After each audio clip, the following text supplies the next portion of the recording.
Yun, so pag-usapan natin itong pera outlet dito nga sa GCash.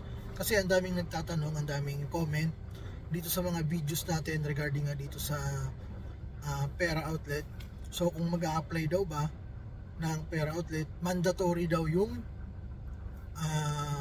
distributor o maghahanap ka ng distributor dun sa area mo.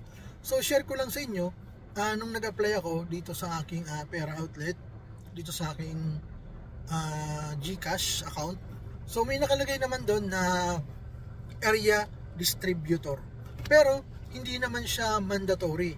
Hindi naman ako totally hiningan ng area distributor dito sa area ko, dito sa lugar ko sa Bicol. Then hindi naman siya katulad ng mga comment na hindi mo daw makiklik, hindi ka makakapag-go o hindi ka makakapag-diretso hanggat walang area distributor. So gusto ko lang ipaalam sa inyo na nung nag-apply ako nung time na yon, itong taon lang ata na yon or last year.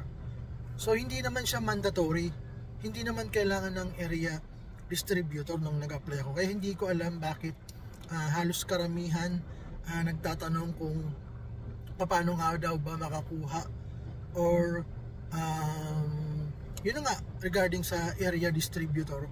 So meron naman dong step by step, siguro susundan nyo lang yon. Then regarding naman dyan sa area distributor, kung saang area naman kayo, example Manila, may mga pagpipilian naman kayo dyan, doon may mga contact number naman doon. So kiklik nyo lang yon, yung kung saang area kayo. Then siguro tatawagan nyo sila or sila yung tatawag sa inyo. Pero tulad nga ng sabi ko nung nag-apply ako, hindi naman siya kailangan, hindi naman siya mandatory. So hindi ko lang alam ngayon kung mandatory na yung area distributor na yan, kung kailangan natin magdidirekta sa kanya.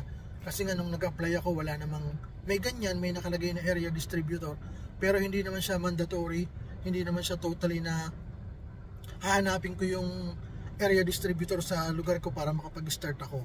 So try nyo lang, click nyo lang yung mga step by step doon. Napakadali lang mag-apply ng pera outlet. Sobrang basic lang, kung may tindahan man kayo, maliit man yan, sari-sari store lang yan, barangay permit dyan, barangay clearance, pwede na dyan. Kasi yun nga, nung nag-apply ako, yun lang yung mga hinanap sa akin, barangay clearance, yan, galing sa barangay namin, barangay permit.